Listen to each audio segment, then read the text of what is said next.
24, le verset 25.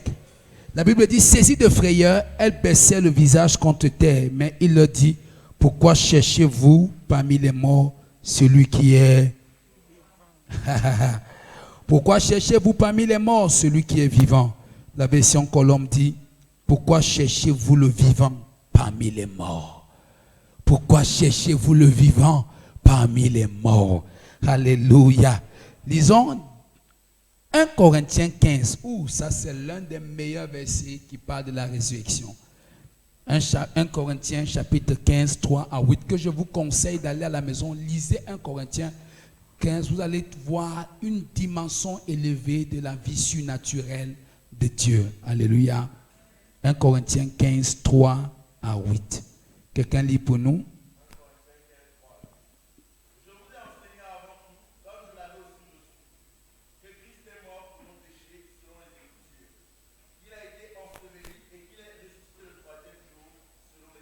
Et qu'il est apparu à Céphas puis aux 12.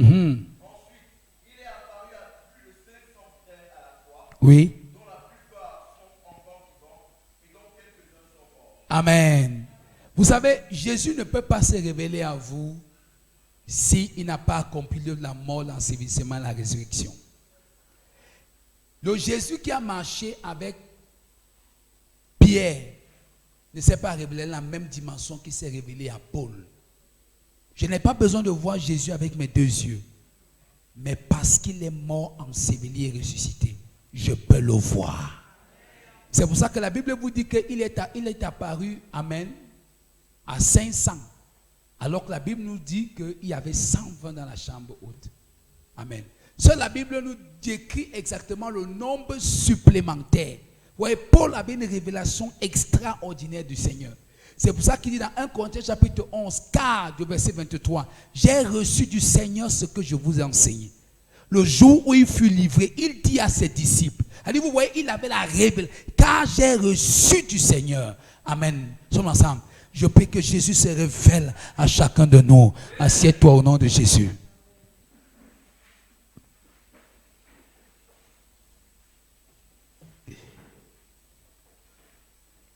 Nous allons dévoiler la révélation des révélations provoquées par la résurrection. Premier fait sur la résurrection. La résurrection de Jésus est la puissance de l'évangile. La puissance même de l'évangile, c'est la résurrection. Si Jésus n'était pas ressuscité, l'apôtre Paul nous dit que tout ce qu'on prêche est vain. Nous ne prêchons pas un mort. Nous ne prêchons pas des histoires compilées dans un livre. Nous ne prêchons pas une idéologie. Mais si l'évangile a une puissance de changer les hommes, c'est parce que celui-même qui est le porteur de cet évangile, amen, a connu la résurrection dans son corps mortel. La Bible dit qu'il a ce corps, il nous a rendus à la vie, amen, par sa mort, son ensevelissement et sa résurrection. Il nous a rendus à la vie par sa mort, son ensevelissement et sa résurrection. Dans la résurrection de Jésus-Christ, c'est la puissance de l'évangile. Oui, 1 Corinthiens 15, 14 à 19, on pourra lire à la maison. Deuxièmement, la résurrection de Jésus-Christ est la puissance de notre foi. C'est dans le même 1 Corinthiens 15, 14 à 19. J'aimerais que ce texte soit ouvert pour que quand on parle, tu comprennes en profondeur. Amen, amen, amen, amen, amen. Je méditais encore sur 1 Corinthiens 15 l'autre jour. Vraiment, ce livre est remarquable. Ce livre est remarquable. Ce livre est remarquable. Ce livre est extrêmement remarquable. Remarquable. Extrêmement remarquable. Il dit ceci, à partir du verset 14. Il dit, et si le Christ n'est pas ressuscité, notre prédication est vaine. Amen. Donc tu comprends que la puissance de l'évangile, amen, est dans la résurrection. Elle est démontrée. Tout à l'heure, je vous ai dit ceci quoi. La croix, c'est la substitution. Mais la résurrection est l'œuvre de la rédemption. La résurrection exprime la rédemption. Amen. Parce que dans la rédemption, il y a quoi? Il y a le rachat. Amen. Amen. Il y a le rachat. Amen. Sommes ensemble. il y a le rachat. Non, autant pour moi, il y a le rachat et il y a la liberté, si tu veux. Donc, il m'a racheté et il m'a rendu libre.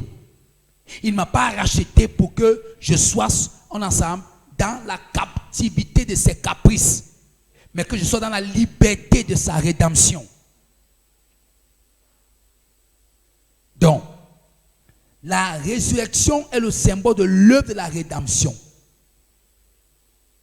La résurrection est la démonstration de l'œuvre achevée de la croix. Donc, la résurrection est l'œuvre achevée de Christ à la croix.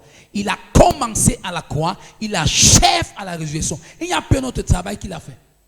C'est pourquoi, après la résurrection, il prêchait le message du royaume. Le message du royaume ne sauve pas. Et la plupart de nos églises aujourd'hui prêchent le message du royaume. Le message du royaume montre, dans le message du royaume, vous avez le développement personnel, on ensemble, l'excellence, on ensemble, la domination dans les affaires, la domination dans le sport. Tout ça, c'est le message du roi.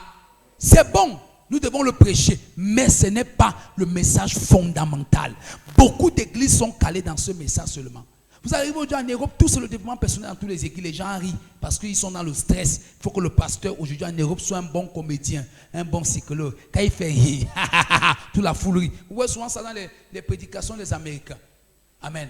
Ça ne sauve personne. Les mêmes personnes, ils finissent de rire à l'église, ils rentrent à la maison, ils sont stressés.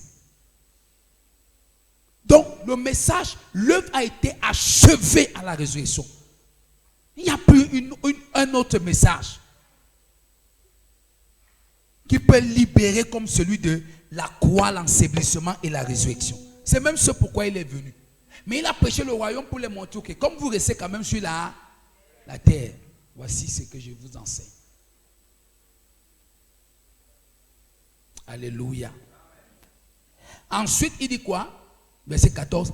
Il dit, notre prédication, il dit, et votre foi aussi. C'est pour ça qu'il a dit, la résurrection de Jésus-Christ est la puissance de notre foi. Troisièmement, la résurrection de Jésus-Christ nous confère le pouvoir de sa justice. 1 Corinthiens 15, 14 à 19. Regardez, dans le même passage, il dit, il se trouve même que nous sommes de faux témoins à l'égard de... Il se trouve même que nous sommes de faux témoins à l'égard de Dieu, puisque nous avons témoigné contre Dieu qu'il a ressuscité, tandis qu'il ne l'aurait pas ressuscité si les morts ne ressuscitent point. Car si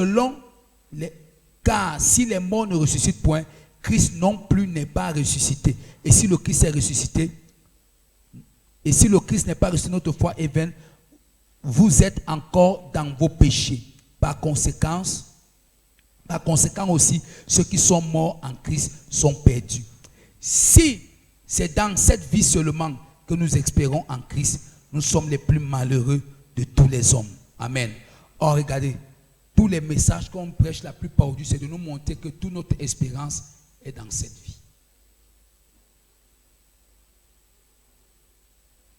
Amen. Troisièmement, j'ai dit quoi? La résurrection de Christ nous démontre qu'il y a quoi? Le pouvoir de la justice. Donc la justice nous est confiée, elle nous est donnée, la justice divine. Amen. Ça nous est donnée. Romains 6, le verset 9. Romains 6, 4, autant pour moi. Romains 6, 4.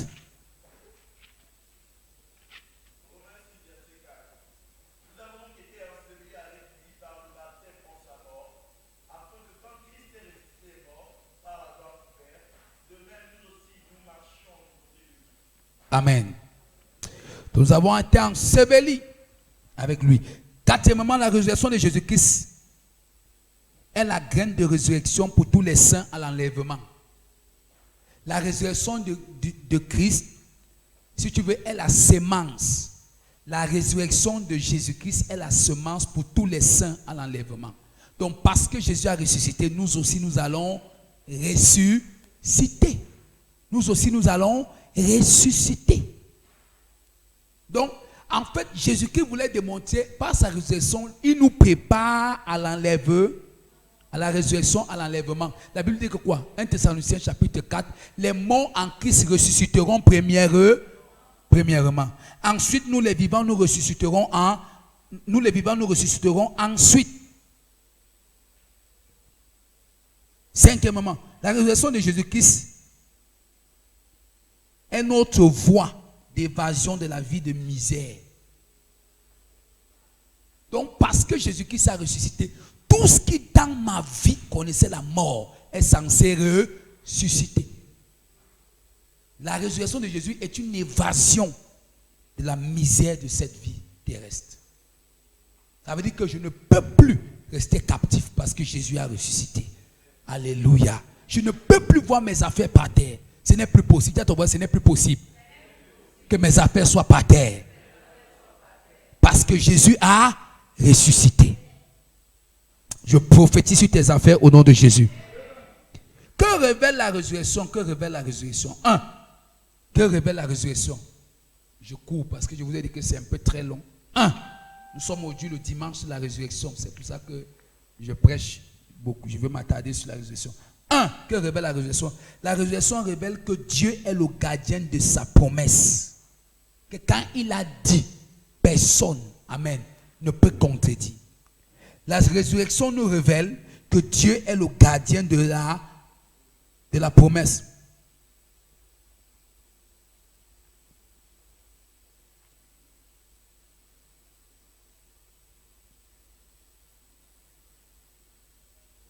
Autrement dit, la résurrection montre que Dieu est un Dieu qui garde son alliance.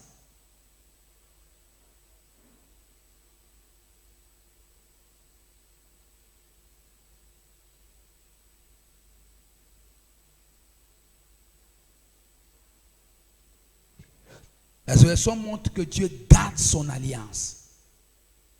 La résurrection montre que, c'est dans le premier point que je viens de dire, que Dieu est le gardien de sa promesse. La résurrection montre que Dieu dit ce qu'il signifie et signifie ce qu'il dit. Dieu dit ce qu'il signifie. Ça veut dire que quand il te dit une chose, ça veut dire que lui-même signifie la chose là. Et il signifie ce qu'il te dit aussi.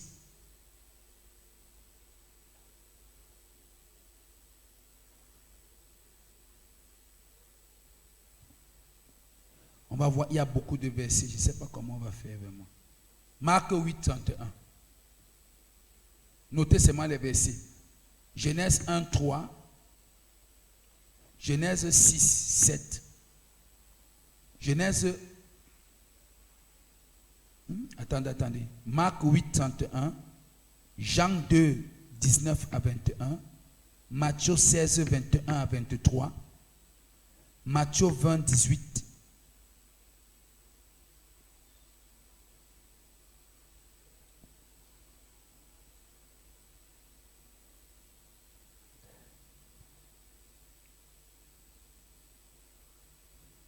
Prenons un exemple dans les Écritures des promesses du Dieu qui a la capacité de garder les promesses.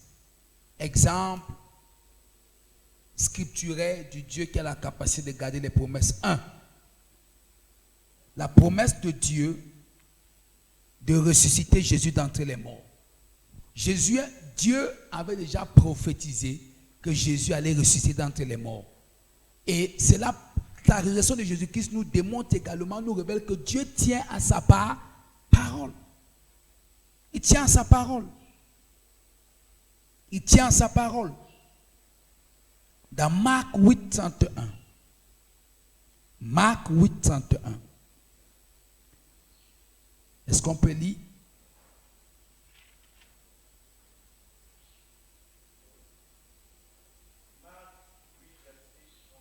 Oui.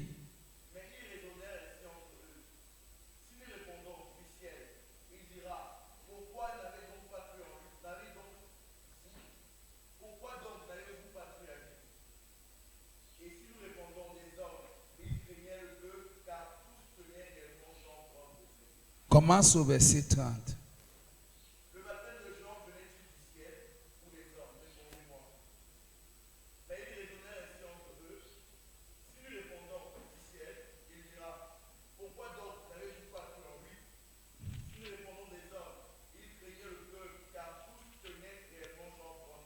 Jean 2, 19 à 21.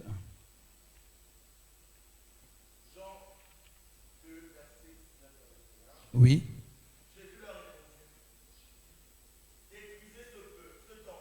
Et en 3 jours, les Juifs lui disent,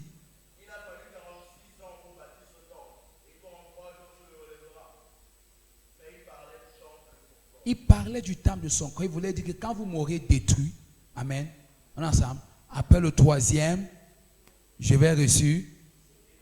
C'était ça qu'il parlait. Donc, la résurrection de Jésus qui prouve que ce qui avait été promis a été respecté.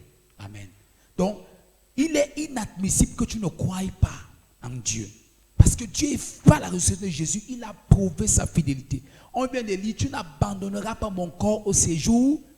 Tu ne permettras pas que ton bien-aimé voie la corrupte.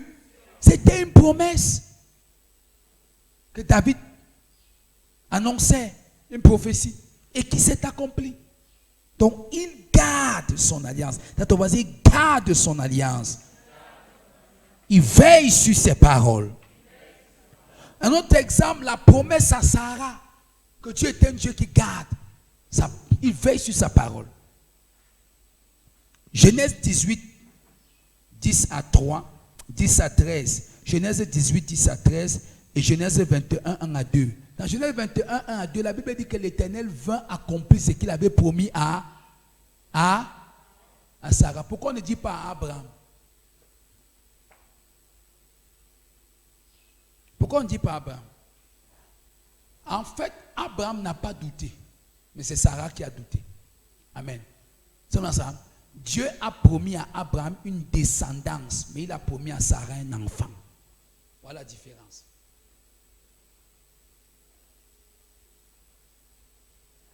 Parce que le problème d'Abraham, lui, il n'a pas un problème avec l'enfantement. Il croit ce que Dieu lui a dit. Qui me comprend maintenant? Il croit ce que Dieu lui a dit.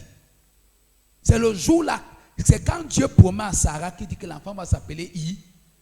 Mais il dit seulement à Abraham, je ferai de toi un père d'une grande nation. Il n'a jamais dit le père d'un enfant. Sarah était la mère d'un enfant, Abraham, le père des nations. C'est pour ça qu'il vient accomplir ce qu'il a promis à Sarah, pas à Abraham. Abraham n'a pas un problème à un enfant.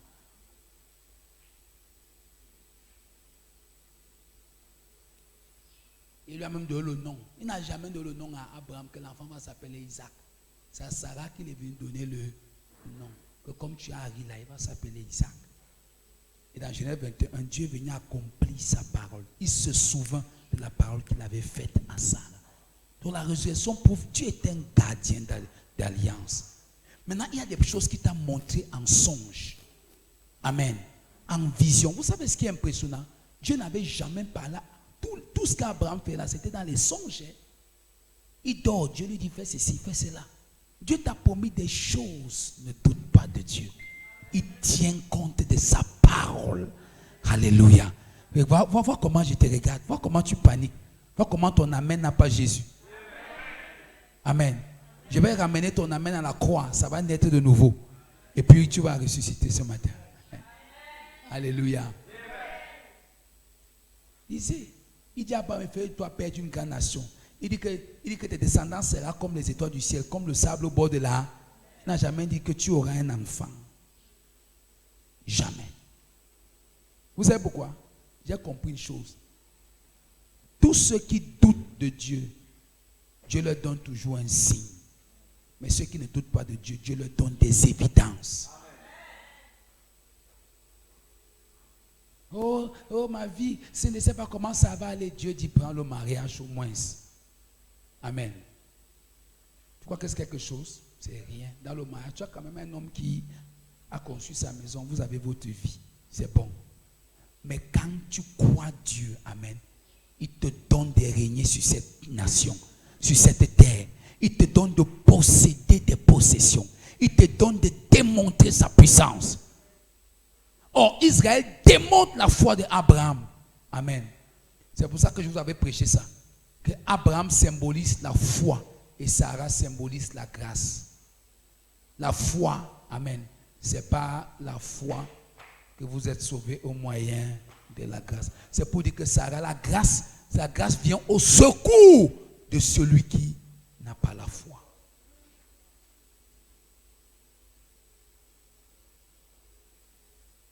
Donc, moi, Sarah, dans mon incapacité à te croire, tu m'as manifesté ta grâce. Mais pour Abraham, qu'est-ce que la Bible dit? Sans douter. Amen. On est ensemble. Donc, même Ismaël, ce n'est pas Abraham le problème. Ismaël, c'est l'oppression de Sarah. Fais-moi un enfant. Va même avec ma servante. Amen. Les femmes. Après, c'est la même qui vient encore. Chasse-le. Car maintenant, son Isaac est déjà né. Dès que son Isaac naît, amen. Il ne faut pas en vouloir les femmes. C'est comme ça qu'elles sont. Dieu les connaît comme ça. Je vous ai dit ça. Il y a des choses que, quand tu n'es pas mature, une femme fait. Tu veux faire les problèmes. Si tu es un homme marié, je te dis ça ici. Tu n'as pas compris les femmes. Elles seront toujours comme ça. Ne les en veux pas, c'est leur nature. Elles veulent maintenant qu'elles sont protectrices. Le protectionnisme. Donc ici à la maison, comme mon Isaac est déjà né, il faut qu'il n'y ait rien qui empêche que c'est lui qui est tout. Amen. Amen. Mon premier adversaire,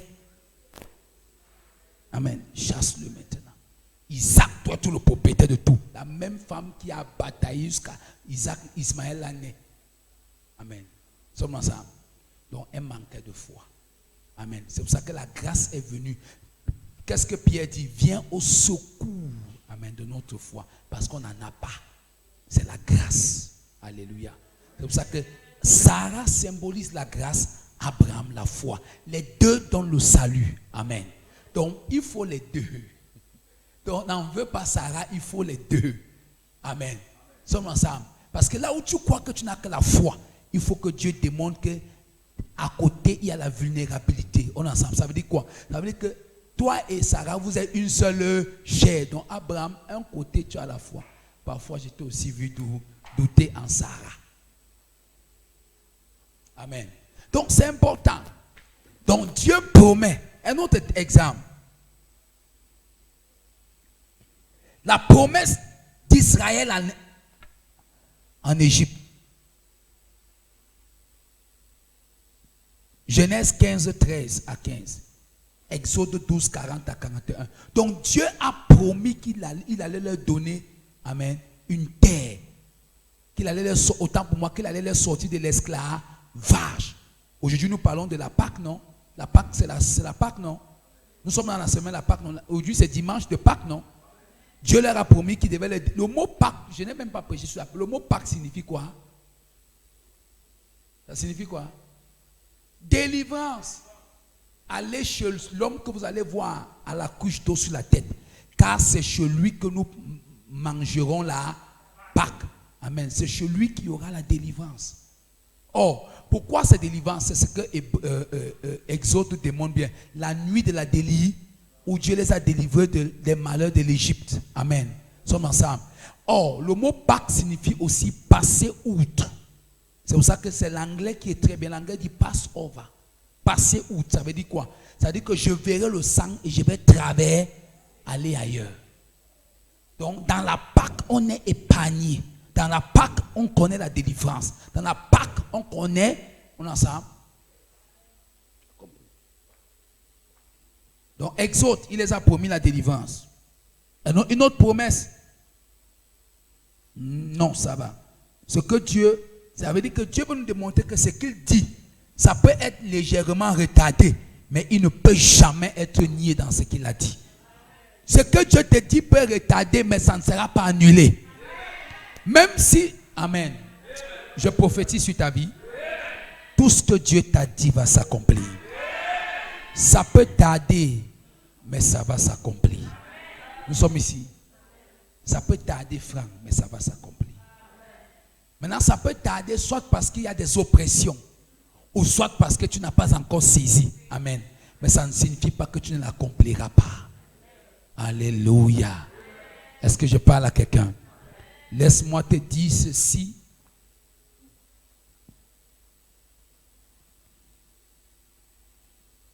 Laisse-moi te donner quelques conseils sur le premier point, c'est-à-dire le Dieu qui garde la promesse. Ne doute jamais de Dieu et ne renonce jamais à Dieu, car il est le gardien de sa promesse. Deuxièmement, ne doute jamais de Dieu et ne renonce jamais à ce que Dieu t'a dit, car il garde, il est le gardien. Lui-même est le gardien de sa promesse. Il n'a pas besoin que tu gardes sa promesse. Lui-même est gardien.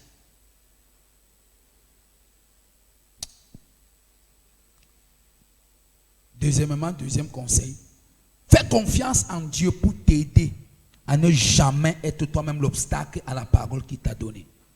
Fais-lui confiance pour qu'il t'aide à ce que toi-même tu ne sois jamais l'obstacle. Et bien vous dire la vérité, il y a des gens qui meurent à l'entrée de leur promesse. Alléluia. Comme qui? Rachel, elle meurt à l'entrée de sa promesse. Benoni, fils de ma douleur. C'est elle qui cause tous les problèmes à qui? À Saül. C'est pour ça que Saül a retrouvé tout ça. On avait dit ça où? Au puits de Ra, là où elle est morte, là où on l'a enterrée. Je prie pour toi que tu ne meurs pas sans accomplir ce que Dieu t'a dit. Amen. Une autre vérité que je vais te dire, Dieu et le diable travaillent ensemble. Dieu et le diable travaillent parfois, je vous avais même dit ça ici un jour, sur le même projet. Amen. En même temps, mais avec des objectifs différents.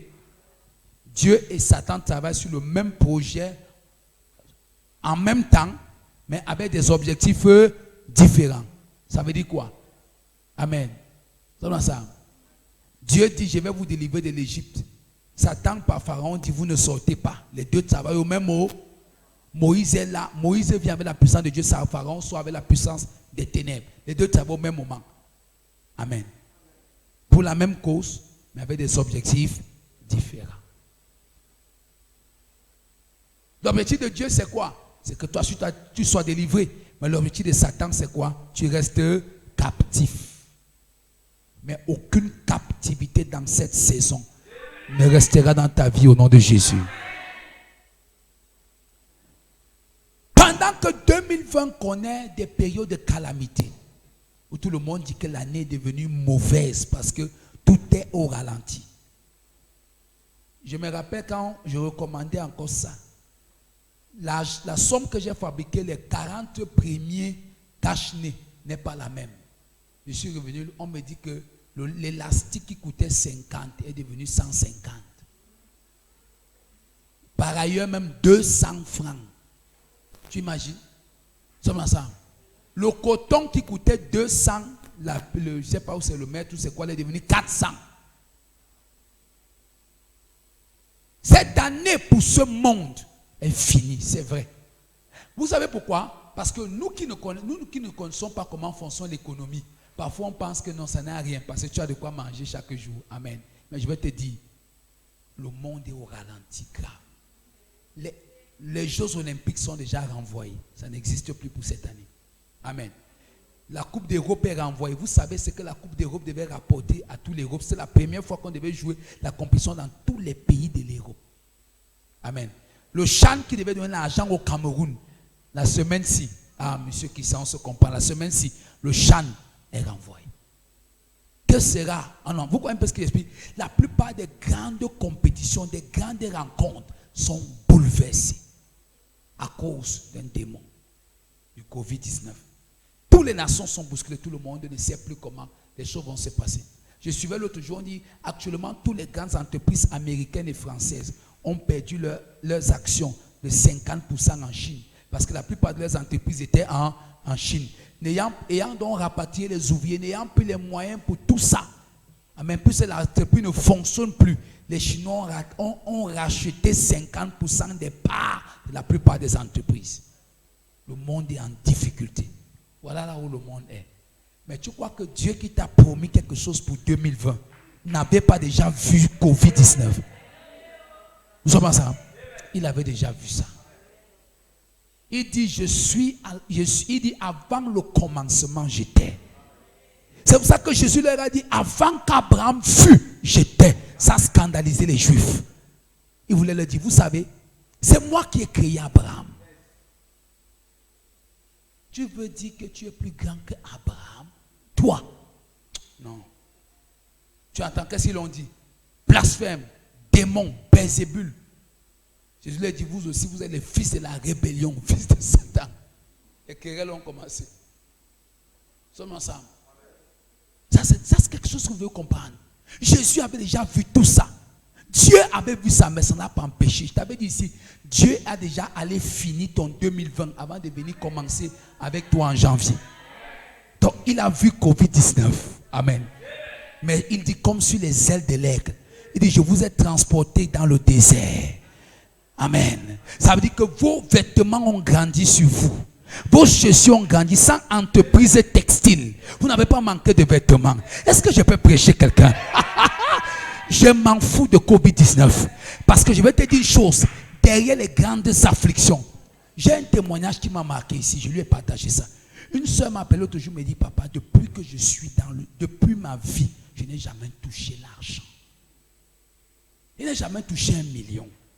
Maman, une maman. Elle me dit que, mais c'est quand une costaud bénédiction vient dans ma vie en temps comme ceci. Donc elle a touché les millions. En temps-ci, dans cette église. Je te prêche que c'est en temps de crise que Dieu crée les opportunités. Elle m'appelait. Quand j'ai pu, elle dit, c'est aujourd'hui que je ne peux pas accepter que ça dorme. Ne doute pas de ce Dieu que je te prêche. Ne panique pas. Ne panique pas. Quelqu'un que toute sa vie tu n'as jamais touché ce genre de somme. Mais Dieu, pourquoi il attend Covid-19? Donc pendant que tu pleures, il y a un autre qui saisit la parole quelque part. Il sait que ce que cet homme dit vient de Dieu. En temps de crise, sommes ensemble. Dieu garde sa parole. Je ne t'abandonnerai point. Amen. Je ne te délaisserai point. Je donne des hommes à ta place. Aïe, aïe, aïe, aïe, aïe, aïe. Sommes ensemble. Pendant que d'autres hommes vont devenir pauvres, je leur donne à ta place. Il y a la substitution. Je fais des remplacements stratégiques sur les réalités créationnelles. Sommes ensemble. Je vais te dire quelque chose. Dieu ne crée pas l'argent. Il ne crée pas l'argent. Il enlève un, il met un autre.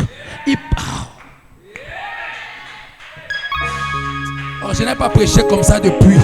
Je n'ai pas prêché comme ça depuis. Ça fait longtemps que je n'ai pas prêché comme ça. Aïe, aïe, aïe, aïe, aïe, aïe, aïe, aïe. Voici la saison. Voici le moment. Saisis ce moment. Mantabaya, saisis ça. Bientôt, ça va finir le confinement.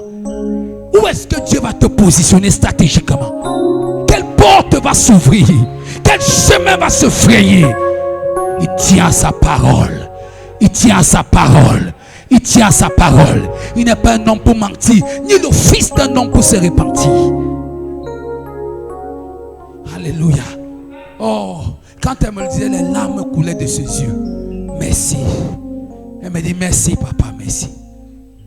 J'ai connu prière sur prière. Mais la parole de Dieu. Elle dit souvent quand tu prêches, tu vois, mes larmes coulent. Tu prêches, mes larmes sortent. Il dit, Seigneur, comment je peux saisir ça? Quand elle me dit, prie pour que ça continue, il dit, ça a déjà commencé. Ça ne peut plus s'arrêter.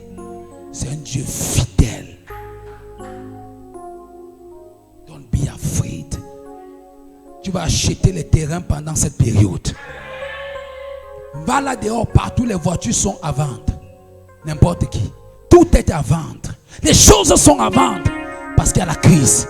Mais Dieu va mettre dans tes mains. Dieu va créer des opportunités. Il va faire des arrangements prophétiques. Des arrangements prophétiques. C'est le Dieu de la résurrection.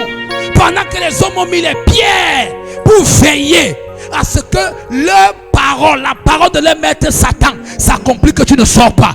Amen. Dieu avait aussi mis un ange. L'ange descendit, il roule la pierre, tu tombes vaincu. C'est le même ange qui l'a dit, pourquoi cherchez-vous le vivant parmi les morts? Il est ressuscité. Pourquoi vous me cherchez parmi parmi les célibataires attachés dans la famille? Pourquoi vous me cherchez parmi les maudits de ma famille?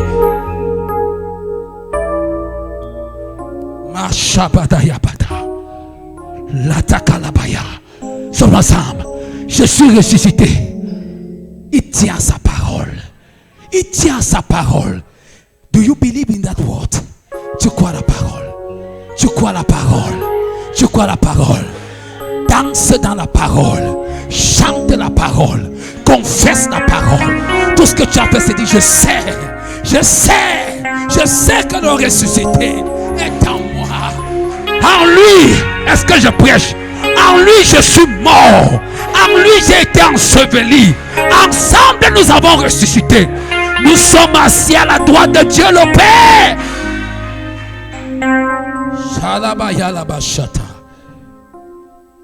Tous travaillent sur le même projet. On va voir un exemple où Satan et Dieu travaillent sur le même projet. Le cas de la crucifixion. 1 Corinthiens 2, 7 à 8. Satan le crucifiait, croyant qu'il va finir avec lui. Mais Dieu aussi le crucifiait, sachant que dans sa crucifixion, tout ce qui nous concerne sera crucifié. Le pardon de nos péchés, amen. L'accès, amen, à sa présence, tout devait se passer. Le même projet. On ne va plus lire les versets. Deuxième cas, le cas de Joseph vendu par ses frères. Amen. Satan savait que comme amen, si en les frères de Joseph, je le vends, la promesse que j'ai faite à Jacob, amen, ne va pas s'accomplir. Jacob va mourir de famine avec tous ses enfants.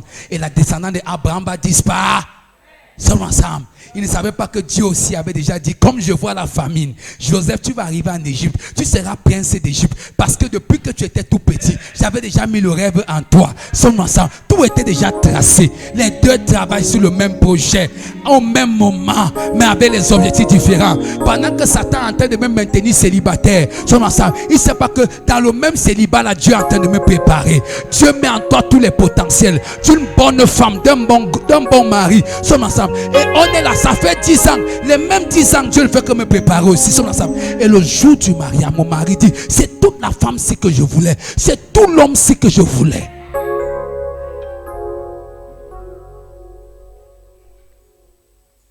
Alléluia.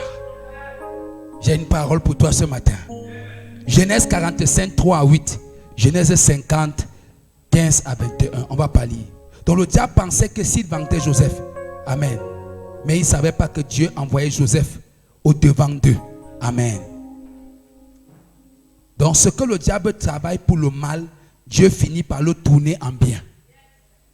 Ce que le diable travaille pour le mal, Dieu finit par le tourner en bien. Romains 8, 28. Toutes choses concourent pour le bien de ceux qui aiment Dieu. Vous pouvez noter Psaume 105, le verset 17. Il envoya un homme devant eux. Amen. Gloire à Jésus. Mon conseil sur ce point, ne perdez jamais courage ou foi à cause d'une orchestration ou d'un ordre de l'ennemi contre ta vie. Ne perds jamais courage parce qu'il y a une orchestration de Satan ou un ordre de tes ennemis contre ta vie. Ils sont ensemble.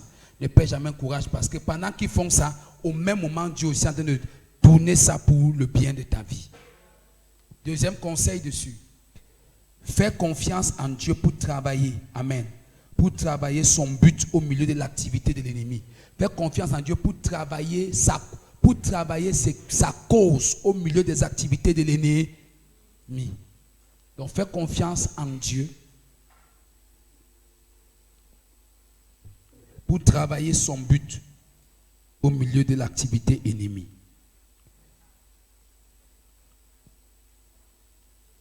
Grand 3. On a dit grand 1, grand 2. Grand 3, Dieu a le dernier mot.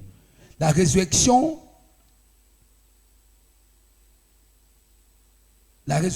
est venue confirmer qu'il n'y a pas d'importance ce que l'ennemi dit.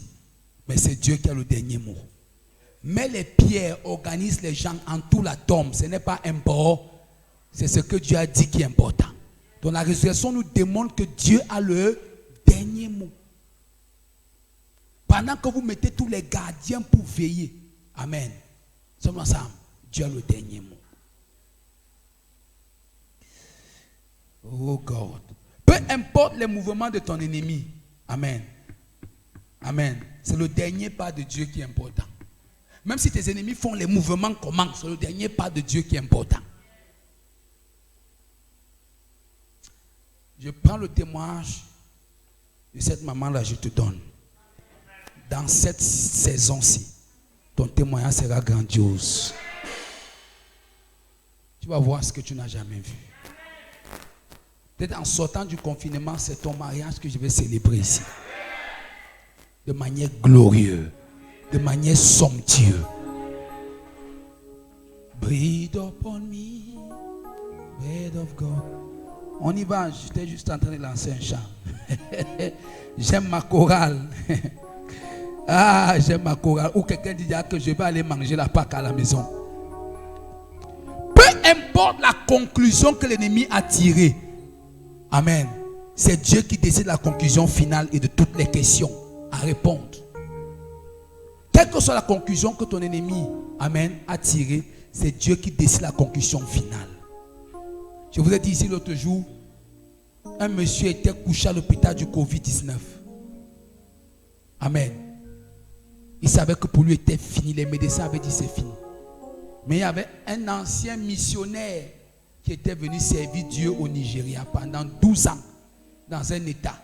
Il est venu prêcher l'évangile en blanc. Et lui travaillait dans l'hôpital. Amen. Il est passé avec eux. Donc il faisait le nettoyage. En nettoyant, il a vu le monsieur qui respirait à fond. C'était déjà terminal. Amen. Il lui a dit que s'il vous plaît, est-ce que vous croyez que Jésus peut vous guérir? Le monsieur fait seulement, bouge seulement comme ça. Il dit qu'au nom de Jésus, tu es guéri. Pourquoi il n'a pas dit sur les autres malades? C'est que sur celui-là, Satan croyait avait conclu. Mais c'est Dieu qui dit la conclusion. C'est lui qui met le dernier point. C'est lui qui dit que si la phrase est finie ou pas. Satan dit que je t'ai eu, mais il oublie qu'il n'a pas mis le point. Dieu vient, il met la virgule. Je t'ai eu, virgule. On ensemble. Toi-même ajoute le reste. Power! Mantokaya. Je t'ai eu. Il a oublié de mettre le point. Dieu dit, tu oublies toujours. Tu sais, un jour, Dieu a fait quelque chose m'a marqué. C'est-à-dire que, en fait, Dieu se rassure toujours que dans tout ce que Satan fait, il laisse des traces d'erreur. Et Dieu exploite ces traces d'erreur-là pour démontrer que c'est lui qui a le dernier mot. Donc, il écrit une phrase, il oublie les virgules et les erreurs. Dieu dit, je vais corriger ta phrase. Amen. Et en recorrigeant la même phrase avec les mêmes mots, ça perd les mêmes sens. Les professeurs me comprennent. Ils sont à vue de quoi je parle. Alléluia. Tu es dans cette salle. Oh. Un exemple des personnes dont Dieu avait le dernier mot. Le cas de la résurrection de Jésus. Matthieu 27, le verset 62. Amen. Ils ont tout fait. Quand même Jésus ressuscite, ils disent que pardon, dites que ces gens ont volé son corps. Amen. Les gars ne savaient plus quoi faire. Amen. Ils voient qu'ils ont mis les gadgets, ça n'a pas marché. Ils ont tout fait, Satan a tout fait. Amen, ça n'a pas marché. Il dit que cette dernière stratégie, c'est mieux qu'on dise qu'on a volé son corps. Mais après, les gens le voient marcher en route et continuent. Et les disciples le suivent encore. Alléluia. Oh là là, gloire à Jésus. Ah. Deuxième cas, amen, que Dieu a le dernier mot, le cas de Joseph, dans Genèse 37, 19 à 20, amen. On le jette dans la citerne, on sait que pour lui est fille, mais subitement, amen, Dieu envoie les Ismaélites, c'était la résurrection. Alléluia. Papa Karl avait expliqué ça ici. Et tu avais été là. Le cas de David dans 1 Samuel 16, 4 à 5. Qu'est-ce qu'on peut dire ici? Comme conseil, ne sois jamais ému de ce que l'homme ou l'ennemi dit de toi, mais reste ferme sur ce que Dieu a dit.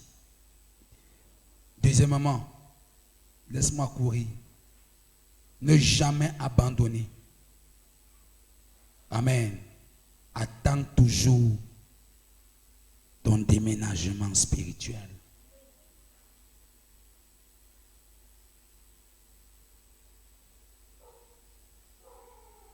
Alléluia. Prenons ce point en disant un autre point, un autre grand point, je ne sais pas le quantième, parce que mon enseignement est tellement long et intéressant. Dieu est le Dieu de la résurrection démontre que Dieu est le Dieu d'un nouveau départ. Tout à l'heure, on a dit que Dieu a le dernier mot, mais il est aussi un Dieu d'un nouveau départ. Parce que Jésus initie une nouvelle vie. La résurrection démontre que Dieu est le Dieu d'un nouveau. Donc la résurrection nous démontre que Dieu est un Dieu du nouveau départ. On voit ça dans Jean 20, 19, Genèse 6, 17 à 18. Faute de temps. Genèse 9, 1 à 19. 2 Rois 5, verset 14. Juge 16, 22. Je vais expliquer. Pourquoi Dieu est un Dieu d'un nouveau départ? La résurrection nous prouve que Dieu est le Dieu d'un nouveau départ. Pourquoi? Parce que à partir de la résurrection, il y a comme une nouvelle créa, une nouvelle espèce d'homme qui va jaillir sur la surface de la terre. Donc c'est un nouveau départ. Un peu comme avec Noé lors du déluge. C'est pour ça que la famille de Noé sauvée du déluge est la résurrection d'une nouvelle race sur la surface de la terre. Amen. Bon, on n'entre pas dans les symboles, le temps. Qu'est-ce que je vais dire ici? La fermeture d'un chapitre n'est pas la fin de l'affaire. Ça veut dire que quand Satan ferme un chapitre de ta vie, ce n'est pas la fin de l'affaire. Tout à l'heure, je t'ai dit, Satan commet toujours les erreurs. Il oublie les points. Et quand il oublie le point, Dieu vient mettre la virgule, continue la phrase. Nous sommes ensemble. Donc, la fermeture d'un chapitre n'est pas la fin d'un livre. Un chapitre fini, mais ce n'est pas un livre conclu. Donc, le chapitre en ensemble de la mort et de l'ensevelissement était fini. Satan croyait que c'était un livre conclu de l'histoire. Mais il ne savait pas qu'il y avait un autre chapitre qu'on appelle la résurrection.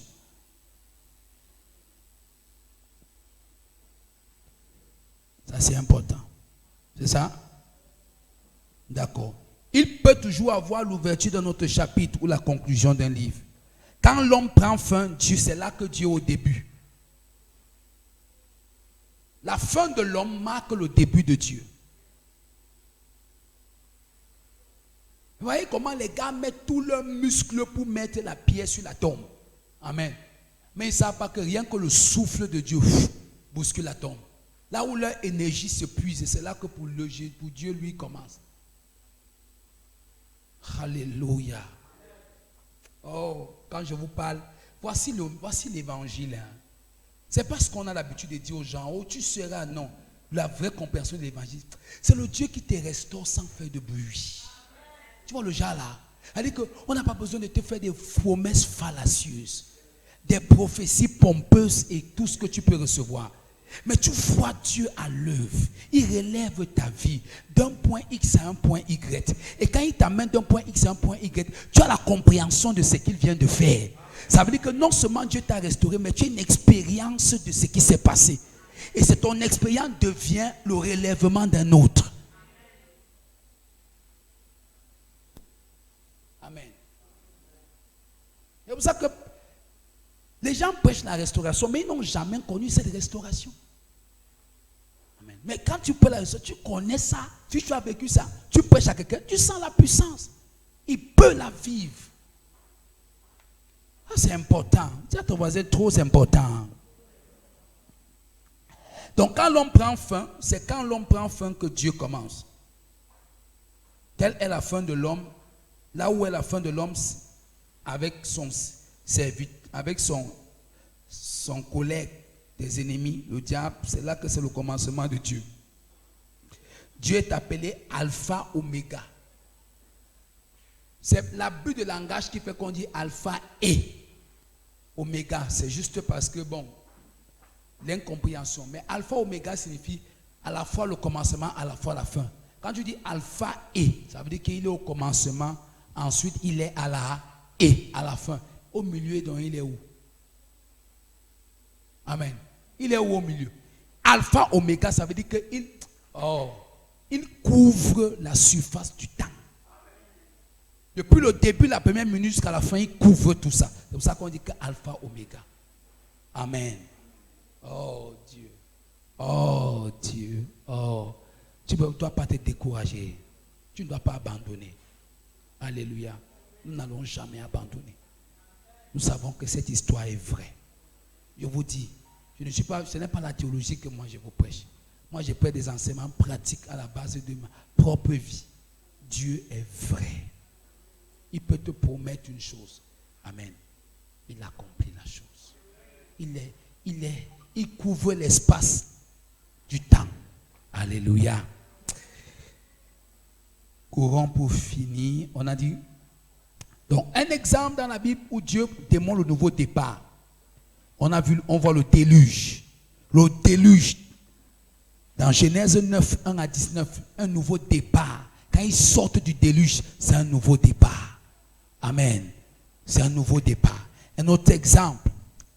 Oh, la peau de Naaman. Naaman savait que tout est fini dans 1 Roi chapitre 5. Mais dès qu'il se plonge 7 fois, la 7e fois, quand il ressort, c'est un homme nouveau. Amen. Que sa femme peut regarder avec ce qu'elle n'avait jamais vu de toute sa vie. Elle avait épousé le général sans savoir qu'il était lépreux. Elle avait épousé les beaux vêtements, les galons, la gloire. Amen. Mais quand elle arrive à la maison, le gars enlève les habits, ils sont ensemble. Il ne peut pas la toucher. Alléluia. Il ne peut pas la toucher parce qu'il est lépreux.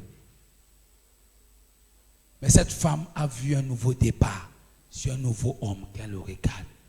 La peau est comme la peau d'un bébé. Ce n'est pas la peau de quelqu'un à l'âge là. C'est une peau complètement régénérée. Nouveau départ. C'est ça la résurrection. La peau lépreux est morte dans l'eau. Amen. C'est comme le symbole du baptême. Quand on le ressort. Il va vous dire, croyez à ça. Je connais l'histoire d'un grand brigand aux États-Unis. Son témoignage m'avait marqué. Il avait donné sa vie à Jésus. Il avait le dragon au dos et le serpent au ventre. Chaque fois qu'on disait que baptême à l'église, ils refusaient de se baptiser parce qu'ils avaient des habits légers. Quand on se baptise, vous savez, ce sont les habits là. Quand ça coule, on risque de voir son corps. Il avait honte. Un jour, son pasteur a prêché sur la puissance du baptême. Il a décidé de donner sa vie à Jésus. Personne n'a même su. Quand on l'a pris, on l'a jeté dans l'eau. Quand l'homme de Dieu le soulève de l'eau, lui, tout son regard, c'était de regarder son corps, puisque la Bible a collé. À sa grande surprise, il ne voit pas les marques. Et quand il s'est remis, on regarde il dit que regardez mon dos, puisqu'il avait des photos. Le dragon avait disparu. Le serpent, laisse-moi te dire une chose. Ces choses, ce sont des symboles, mais qui cachent des vérités bibliques puissantes. C'est pour ça qu'on dit que nous avons été baptisés dans sa mort et dans son ensevelissement et dans sa résurrection par le baptême. On te prend, tu as accepté de mourir en allant dans les eaux. Quand on te jette là-bas, c'est la mort. Quand on te soulève, c'est la résurrection. C'est pour ça que certaines personnes, moi j'ai eu à baptiser des gens, quand ils sortent de l'eau, les démons éclatent. D'autres parlent en langue. Sommes ensemble. Je connais une ici, il y a 2 sœurs ici à l'église, en les sortant de l'eau, elles ont parlé en langue. Parler, rakabakata. Jamais n'avait parlé en langue. Qu'est-ce qui s'est passé? Je ne connais pas. Mais la puissance de la résurrection, sommes ensemble. Est-ce que je prie dans cette salle? Il a dit, je suis la résurrection et la vie. C'est en moi. Celui qui croit en moi ne mourra pas. Il ne va pas mourir dans ses affaires. Il ne va pas mourir dans son mariage. Sommes ensemble. Mais il va connaître la vie, la résurrection. La peau de Naaman.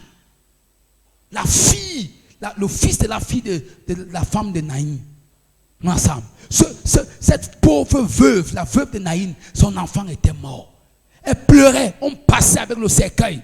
Mais Jésus a regardé. Il avait dit, il a eu miséricorde. Il a seulement touché le cercueil. Sommes ensemble. Un nouveau départ de cette famille a commencé. Qu'est-ce que tu crois de Dieu? C'est le Dieu d'un nouveau départ. Pendant que Pierre et tous les restes avaient fui, que tout est fini, leur maître est mort. Quand Jésus-Christ dit que c'est encore une nouvelle vie qu'on recommence. Les gars revenaient, il est trouvé où? Au bord de la mer en train de pêcher. Le poisson même il n'attrape pas. Le même démon qui combattait Pierre est revenu. Jésus les a fait fuir, le poisson il les a donné, ils ont mangé. Il a fait fuir avec quoi? Point d'interrogation. Ils ont mangé. Il a dit, allez, allons, j'ai encore 40 jours avec vous. Vous savez, pour régner sur cette terre, vous devez dominer. Alléluia. Oh, Dieu, ton nouveau départ. Je te vois dans cette dimension. Oublie le passé. Et oublie le passé.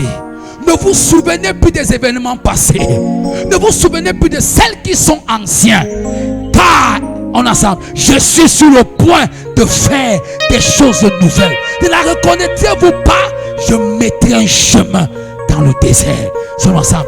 J'aime bien le verset, il est extraordinaire. Il dit que dans le désert, quand les animaux étaient morts, je les ai fait revivre. Amen. J'ai fait recouler dans ce même désert. Amen. De l'eau pour les abreuver. N'aie pas peur. C'est parfois les hommes autour de toi qui amplifient ta situation. Ils te racontent combien les gens sont mauvais, c'est pour ça qu'on t'a mis là. Ça c'est l'homme. Mais tu peux dire, Seigneur, l'homme peut être mauvais. Toi tu n'as jamais été mauvais. Un pasteur peut être malhonnête, mais tu n'as jamais été malhonnête. Un pasteur peut être escroc, mais Jésus n'a jamais été escroc. Oui, dans ma vie, un pasteur a abusé de moi, il a couché avec moi. Ça détruit ma vie spirituelle. J'ai même rétrogradé. Oui, c'est normal. Mais je suis venu te dire ce matin, Dieu est un Dieu du nouveau départ. C'est lui qui reconstitue les eaux qui étaient éparpillées, dispersées à travers la nation d'Israël. La tête était à Douala. Le dos était à Bafoussam. Le fémur était au nord, mais il a ramené au même endroit. Il a mis la chair, il a mis les nerfs, il a remis la vie. Il dit, ne te l'a-t-on pas appris? Je suis le Dieu qui était le commencement. Et quand je dis une chose, qui peut s'y poser? Qui peut s'y opposer? Pourquoi tu doutes de Dieu? La parole de Dieu est plus que l'imposition des mains. La parole de Dieu est plus que la prophétie qu'un prophète peut te donner. Elle est plus puissante qu'une prière qu'on peut t'élever. Mais si seulement tu peux croire que Jésus, ce n'est pas la Pâque humaine. Ce n'est pas tenir les rameaux il y a une semaine. Ce n'est pas venir le dimanche religieusement. Mais je veux cette expérience.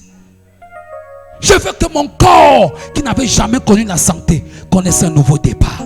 Pendant que je prêche ce matin, il y a une puissance qui entre dans ton corps. Certaines personnes, tu vas sentir pendant que je prêche, des maux quittent ton corps. Des maladies qui enquêtent ta vie depuis des années. Au nom puissant de Jésus, ces maladies te quittent ce matin. Nous parlons de Jésus. Nous ne parlons pas d'un homme. Nous ne prêchons pas la théologie. Nous prêchons Jésus qui guérit, qui ressuscite et qui libère des ténèbres. C'est ce Jésus que je prêche. Moi, j'étais mort 3 fois. Souvent, ma femme n'aime pas que je dise ça parce qu'elle lui dit que tu dors à côté d'un revenant. J'étais mort 3 fois. Mon père est à Bafoussam, on appelle mon père. On lui dit, ton fils est mort.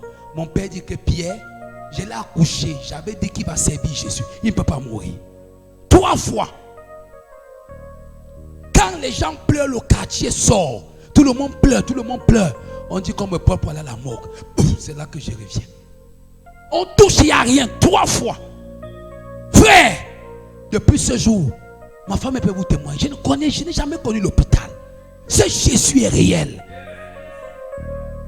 Les nonsense gospel qu'on vous prêche, on te prêche la loi, on te prêche l'esclavage dans les églises. Tout ça, tu crois que la parole de Dieu n'est pas réelle. Jésus est vrai.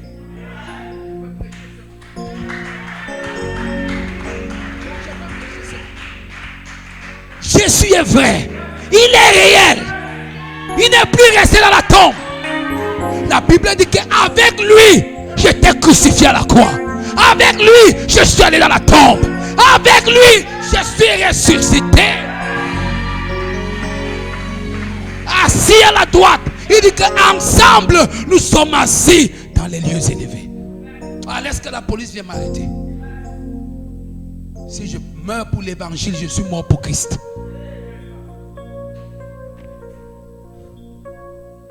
Sommes ça. Je suis mort pour Christ. Je suis mort pour Christ. C'est pour ça que Paul dit que qu'est-ce que nous avons à quoi gagner? Si Christ n'est pas ressuscité, tout ce que nous faisons est vain. Qu'est-ce que j'ai encore gagné? J'ai une vie. Ma vie c'est pour Christ. C'est pour ça qu'il dit que si je vis, ce n'est plus moi qui vis. Parce que moi-même je suis mort depuis dans le Christ. Et s'il vit, c'est en lui que je vis.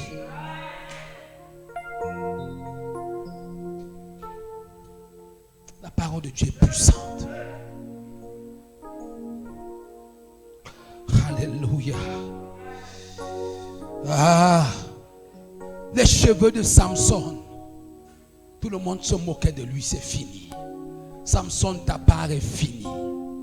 Samson, montre-nous encore ta puissance. Il ne voyait pas. Les gars riaient. Samson, montre-nous encore ta puissance. L'autre le touche. Tu m'as touché où? Tu sais qui t'a touché? C'est comme ça qu'on se moquait de lui. Tu sais qui t'a touché? Chacun le touche de gauche à droite. Samson ne sait pas. Mais il y avait un tout jeune homme. Il dit, s'il te plaît, jeune homme, est-ce que tu peux me montrer où se trouvent les deux colonnes du temple de Dagon? Même au milieu du temple de l'ennemi, Dieu peut te ressusciter. On peut porter ton corps. On amène chez un marabout. Au milieu de temple du marabout, une vision t'apparaît. Dieu te délivre de là. J'en connais quelqu'un comme ça. S'il était dans le temple des marabouts, pendant qu'on est en train de dire qu'on fait les scarifications sur lui, il a une vision. Alléluia. Et il voit Jésus qui vient. Il dit que quitte d'ici. Il se lève. Sa famille le regarde comme un revenant. Il sort se met et parle à Père. Dès que ses pieds sont arrivés à la porte, il a fui. Tout le monde laisse au marabout le poursuit qu'il est devenu fou. Arrivé à la maison, il a dit non. Jésus m'est apparu. Quel Jésus? Il dit que je n'ai plus de problème. Dès que Samson s'est appuyé sur les deux poteaux, il a dit Dieu, même si je ne priais plus, au moins j'ai dans ce sang le sang israélite. Je suis fils d'Abraham. Alléluia. Tu as fait alliance avec Abraham que même quand le peuple, nous serons dans n'importe quelle situation, tu nous délivreras. C'est ce qu'il va dire à David. Amen. Il dit Seigneur, délivre-moi seulement de mes ennemis. C'est tout ce que je te demande. Quand il s'appuie, la Bible dit qu'à sa mort, il tua plus que toute sa vie. Bien aimé, par la résurrection, Jésus n'est plus le seul à parler de l'évangile. Mais des milliards de personnes aujourd'hui. Tu peux te dire quelque chose? Le temps me manque. J'allais t'expliquer 1 Corinthiens 15. Mieux vaut pour toi. La Bible dit ceci, que ce n'est pas le premier homme qui est pour nous une source de bénédiction, c'est le second. Mieux vaut ce qui est derrière ta restauration que ce que tu regrettes d'avoir perdu. Tu n'as pas compris ça. Tu sais ton problème? Satan est dangereux. Satan veut que tu restes esclave de ce que tu as perdu. Parce que quand tu restes esclave de ce que tu as perdu, tu ne vas jamais découvrir ce que Dieu avait caché dans la... Regardez, si on était resté avec Adam, on serait quoi? On serait quoi? Mais regarde ce que nous avons avec le Christ. C'est ce qu'il veut. C'est pour ça que vous avez arrêté de dire Seigneur, restaure-moi. Amen.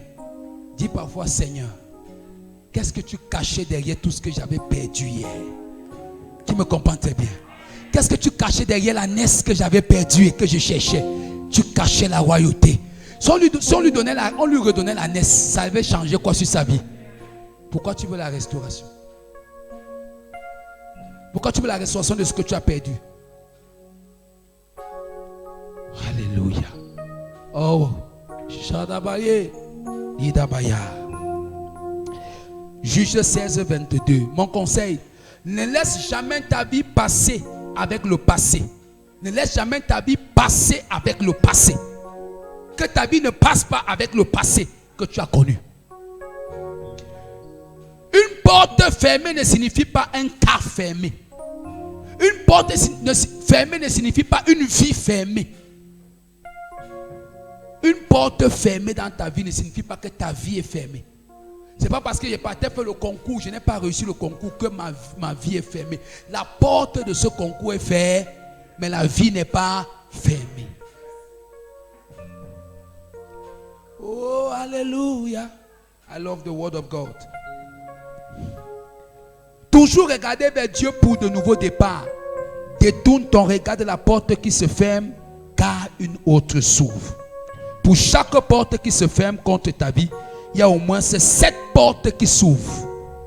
C'est pour ça qu'il dit que 1000 tombent à gauche, 10 000. 1000 tombent à côté, pas à gauche, à côté, 10 000 à droite. Il y a au moins 7 portes qui s'ouvrent pour toi.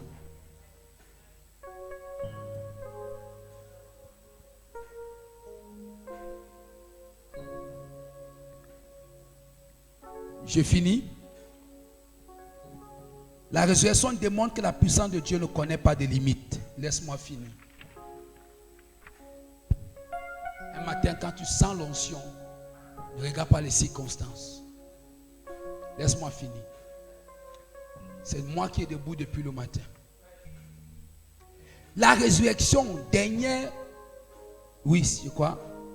Oui, la résurrection démontre que Dieu ne connaît pas de lits. Matthieu 27, 62 à 65. Matthieu 28, 1 à 4. Qu'est-ce que je veux dire par là? Dieu ne peut pas être limité par le temps, l'espace ou la matière. Dieu ne peut pas être limité par le protocole ou la routine des hommes. Dieu ne peut pas être limité par les forces concurrentes de ta vie. Un exemple de personnes qui ont connu la puissance de Dieu qui n'a pas de limite. On voit la résurrection de Jésus nous a prouvé que la puissance de Dieu n'a pas de limite malgré le complot des Juifs. On a ça. Malgré que toute l'armée était mobilisée pour veiller la tombe, ça a prouvé que la puissance de Dieu n'a pas de limite.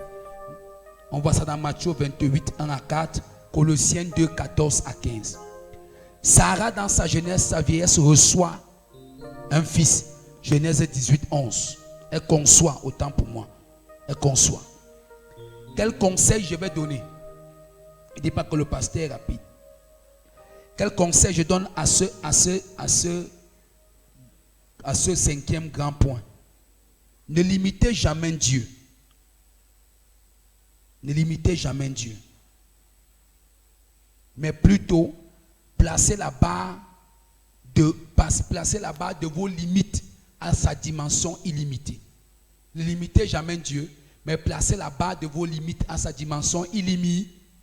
Par exemple, tu voulais construire une maison simple et tu crois que tu veux expérimenter un Dieu illimité, fais le projet d'un duplex. Amen. Ça veut dire qu'en ce moment, tu dis à Dieu, je savais que j'avais gardé 10 millions, 5 millions ou 6 millions ou 7 millions pour construire ma maison, ou même 8 millions. Mais moi, j'ai mis la barre du duplex. Ça veut dire que je suis dans les vingtaines.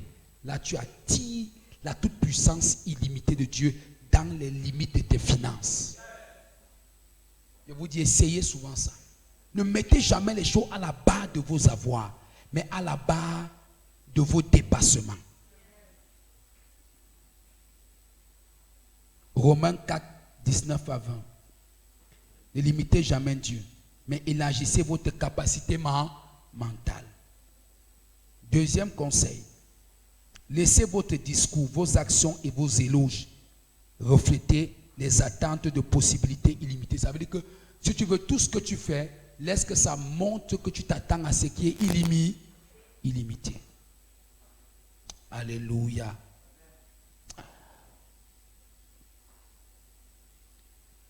Dernier point, dernier et sixième grand point. Dieu est un restaurateur parfait. Nous sommes à la fin. Dieu est un restaurateur parfait. Ésaïe 52, 13 à 15. Jean 20, 27. Notez seulement. Nous sommes au dernier grand point. Dernier point. Dieu est un restaurateur parfait. Donc la résurrection démontre que Dieu est un restaurateur parfait. Ésaïe 52, 13 à 15. Jean 20, 27. 1 Samuel 17, 34 à 37. 2 Rois 5, 14. La puissance de Dieu est parfaite dans la restauration. Dieu peut restaurer les choses si parfaitement que vous serez à peine de mesurer et d'identifier les dommages. Tu n'as pas compris ce qu'il dit. Dieu peut parfaitement restaurer les choses au point où tu n'arrives pas à réaliser ce que tu avais perdu. Aïe, aïe, aïe, aïe, aïe. Amen, amen, amen. Exemple des personnes que Dieu a restaurées. Exemple des personnes qui ont expérimenté un Dieu de restauration parfaite.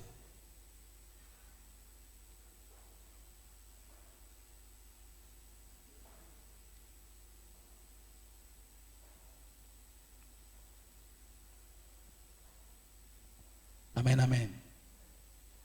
On voit l'exemple de Naaman. Pas de Naaman.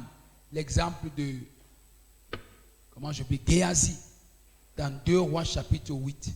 La Bible dit que Géasi s'entretenait avec le roi. Comment un lépreux maudit au chapitre 5 s'entretient avec le roi au chapitre 8? Dieu l'a utilisé au chapitre 7 pour ramener toute la richesse de Syrie. Parce qu'il était parmi les lépreux qui sont entrés et tous les Syriens ont fui leur pays. Dieu était un restaurateur parfait. Finissons en disant les conseils. Premier conseil, ne jamais abandonner tout ce qui semble être perdu ou endommagé dans ta vie parce qu'il y a une restauration derrière. N'abandonne jamais tout ce que tu as perdu ou tout ce qui est endommagé. Il y a une restauration parfaite. Deuxièmement, va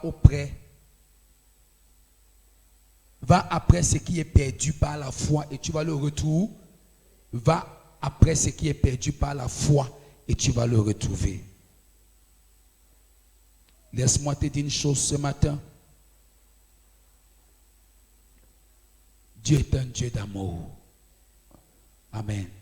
Et la forme la plus élevée de l'amour, c'est le sacrifice. Il nous l'a démontré à la croix. Voilà la leçon finale que je tire. Il l'a démontré à la croix. La leçon la plus élevée de l'amour, c'est se donner. Si tu dis que Jésus vient en toi, est-ce que tu te donnes pour les gens? Est-ce que tu te sacrifies pour lui? Est-ce que tu peux encore dire, voici, j'avais tout abandonné, je ne voulais même plus servir Dieu. J'avais dit, ça ne vaut plus la peine. Si tu crois au ressuscité, si tu crois à la résurrection, qu'est-ce que je veux te dire ce matin? Relève-toi. Relève-toi. Alléluia. Fais comment? Relève-toi. Remets-toi. Remonte ton amour pour Dieu. Resacrifie-toi pour Dieu. Tu vas attirer une totale restauration. Que Dieu te bénisse. Si tu es béni ce matin, acclame le Seigneur. For you are glory.